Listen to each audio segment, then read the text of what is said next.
Right, let's get stuck in. This is going to be a full how-to on how to adjust the suspension settings on your Triumph Thruxton R.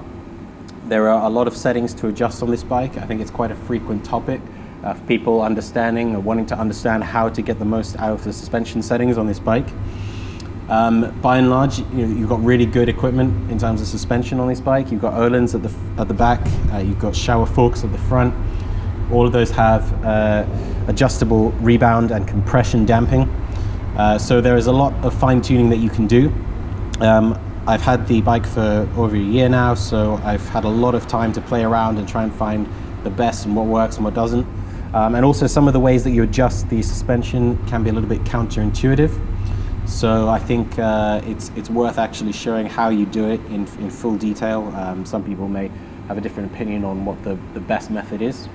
So yeah, so let's start by taking a look at what you get out of the box to help you with the process, and I'll look at what the owner's manual says as well. By and large, they did a good job of explaining what the ideal settings are for different categories, with your solo or two up or with luggage. But I think, given they can only put so much information in the owner's handbook, it's also helpful to see it live in practice to give you a little bit more of a feel of, a hands-on feel of how you do it. So let's start by taking a look at what you get to do the job.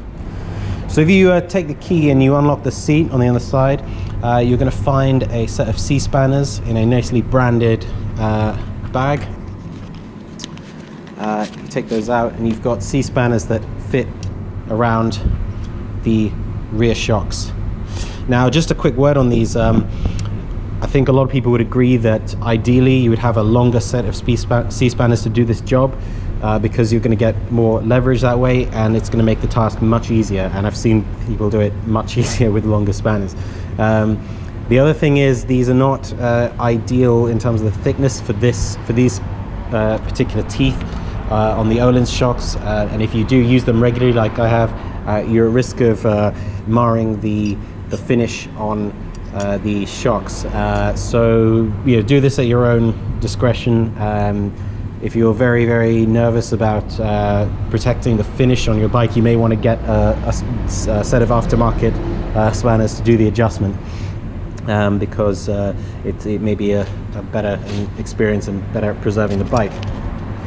So I've always used these. I've found once you actually learn how to do it, it's relatively simple, and you can do it quite quickly. So that side. Second thing you get from Triumph is if you pull off the right-hand side panel, which is just a click box here, you actually get a Allen key and Phillips head screwdriver. You only actually need this part, the hex key, for adjusting the front preload, which is down here. So you see that fits in nicely there. So that's what you get from Triumph. I typically don't use this. I use my own hex key, which you also need in terms of a flathead for adjusting the front compression and rebound damping. So you don't actually get everything you need to adjust the suspension. The rear minor settings you can do by hand, so that's easy enough. Right. Let's talk about the actual suspension itself. You'll find everyone who's ridden this bike will be amazed at first by the engine, but if you live with it day to day, you ride it a lot on bumpy roads, you're going to find it's a very harsh ride. So getting the fine-tuning settings right is very important. It's going to save you a lot of backache, wrist ache, general arse comfort. So let's take a look at preload first and how you adjust that on the front and back, and we'll just see what is going to be the best setup. So once you're ready, you've got your C-spanners to hand, you're ready to make the preload adjustments on your Thruxton R. You've got these nice Ohlins shocks at the rear, which I need to clean, but these have 3 preload suspension settings in terms of rider weight.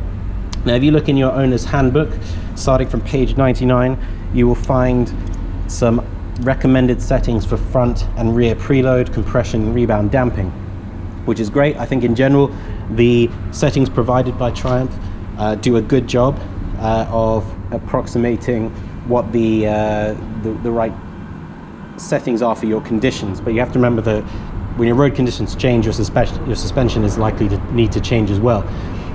I do a lot of riding in town and on, let's say, less smooth roads and ideal conditions for this bike, which really, with this kind of setup, you could easily get the most out of it on a track. But if you want something for every day, this is what I'd recommend. So this preload setting is actually at setting 1 already, which is the straight out of the box. It's not wound at all.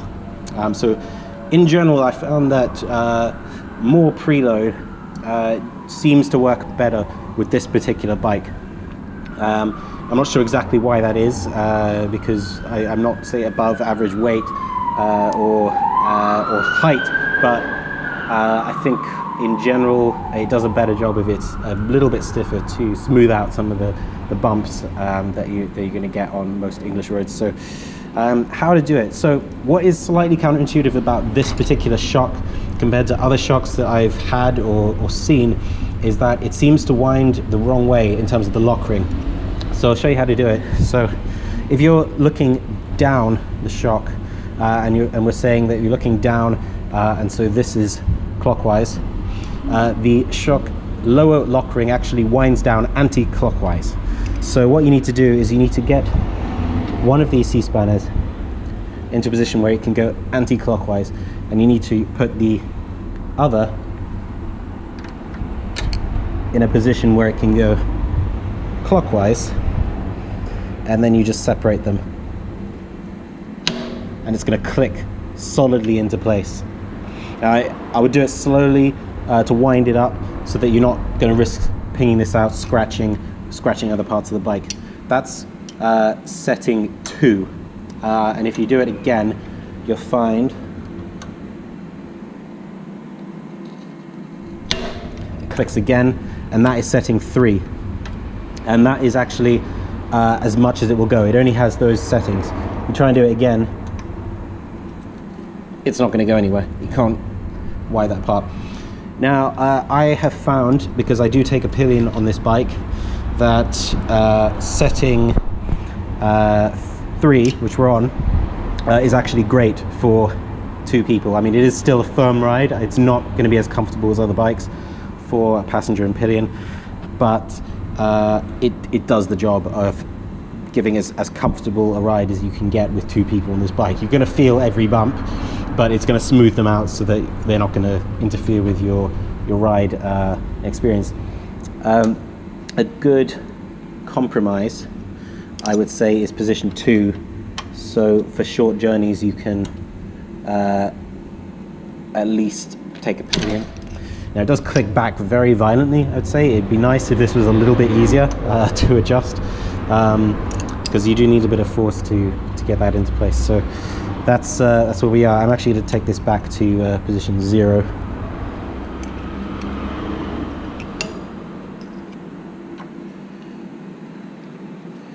Position 1, I should say. So if you look in the owner's manual, it refers to position 1,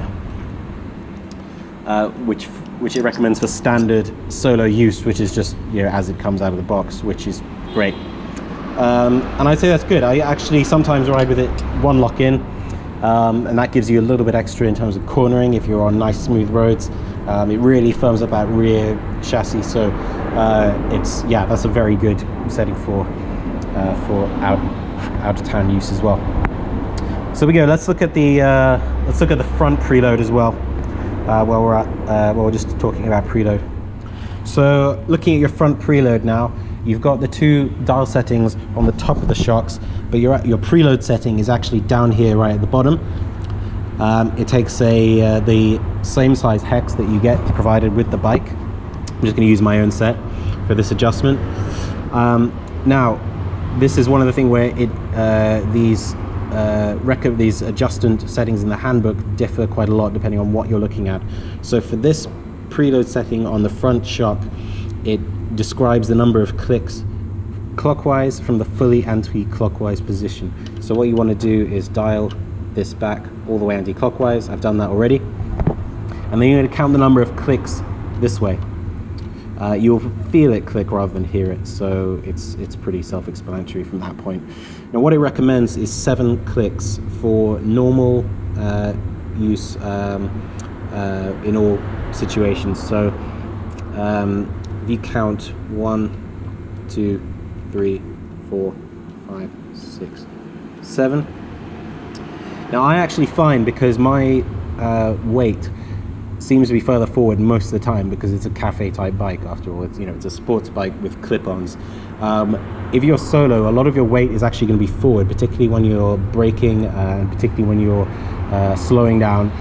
So I actually find, for my personal use, that another 3 clicks is what gives me the best control and suspension setting on the front preload. I'm still experimenting to seeing what is the firmest that's going to be comfortable. But if you find that a lot of your weight is on your wrists on this bike, so I mean it's not as bad as some bikes in terms of wrist pain, but getting the front preload and smoothness right is going to really make a huge difference on this bike. I'd say the front preload and getting the front settings right is really important for any cafe type bike where you've got adjustable suspension. So that's the front preload. It's pretty simple and much easier to do. Let's take a look at your other settings now, going back to the rear shocks. Right, let's look at your finer settings on the rear shock in terms of compression and rebound damping. So your compression damping setting is going to be this unit, the piggyback shock, adjustable by hand. You notice you've got a label on the top that goes soft to hard. Your owner's manual has got your recommended settings for solo and pillion riding and more sporty riding. Now in this one, contrary to what we just seen, this recommends you count number of clicks anti-clockwise from fully clockwise position.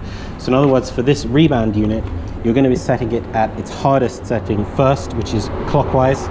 So set it all the way clockwise, and then you're going to count anti-clockwise clicks back from that position.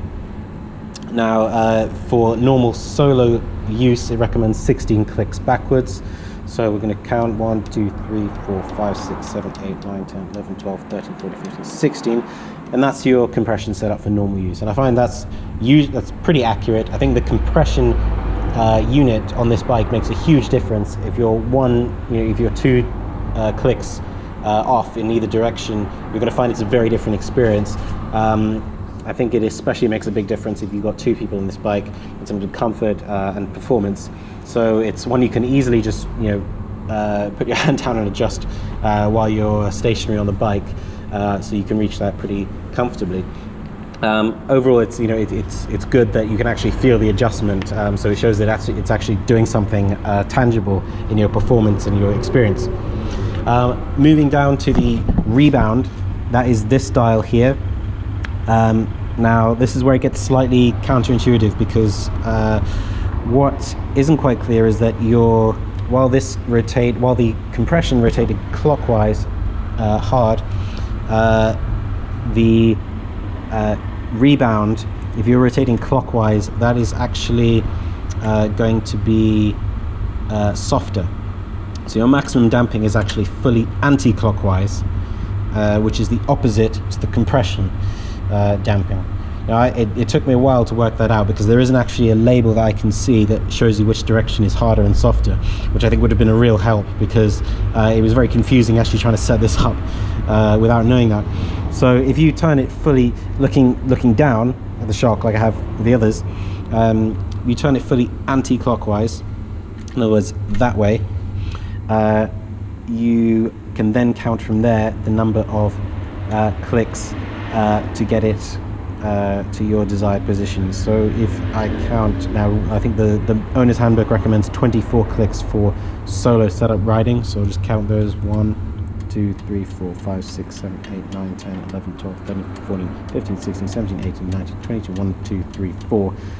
That's you set up for solo. For pillion riding, it's 15, so you can basically turn it 9 back in the same direction, and that's you're going to be set up for a pillion. But it is a little bit confusing that it's the opposite direction to the compression shock, but as long as you remember that, then it becomes clear. And I think there doesn't seem to be a convention in terms of anti-clockwise, clockwise, in terms of which direction you're looking at the shock. The only way I found this is that I found that in my own playing around, turning it fully clockwise actually was a much more comfortable ride, and then counting a few clicks back from that, but that was actually on minimum damping. So I think in general on this bike you want minimum rebound damping to the greatest extent possible. So I'm going to set it back up for the solo position and then just leave it at that. So 1, 2, 3, 4, 5, 6, 7, 8, 9, 10, 11, 12, 13, 14, 15, 16, 17, 18, 19, 20, 1, 2, 3, 4. And then do the same on the other side, and then you've got it set up in a reasonable position. Okay, so over to your front fine-tuning settings now on the suspension. You've got your compression damping here, and 10 is your rebound damping on the front. Let's try and get a view there. Get the hated grip cable out of the way. Now we're back again to going fully clockwise first, and then counting clicks from the anti-clockwise. You'll notice in the owner's manual it recommends a number of turns. You're not going to be hearing any clicks this time, so you've got to actually count the turns. I believe it means full turns rather than half turns, although it doesn't actually, the rebound doesn't actually seem to turn that much, so we'll just see how this goes. So for your compression settings, you're going to be looking at 5 1/4 full turns. So let's try that. So I've set this almost as far as it'll go on the clockwise directions. That's at max damping. So if I count half, 1, half, 2, half, 3, half, 4, half, 5 1/4. That is your compression. And for your damping, we've got 4 turns anti-clockwise. So if you count, that's half, 1, half, 2, half, 3, and a half, and 4. It's not that easy to do this with all the instruments and cables in the way, but you get the idea. And ideally get a long Phillips flathead screwdriver, and you can get in there quite easily. And that's how you do it. And luckily it recommends the same settings for standard and pillion. As I said, you may find that with this particular bike, especially if you've got lower dropped clip-ons, a lot more of your weight's going to be on the front. So if you find that you are getting a lot of wrist bounce, or sort of it's very stiff on the wrists and shoulders, then try upping the compression and the preload in particular to counteract that. You're going to find it's a much smoother ride, but also the firmer you make the front, the more control and experience you're going to have on that, and it's going to be a much more engaging, enjoyable ride.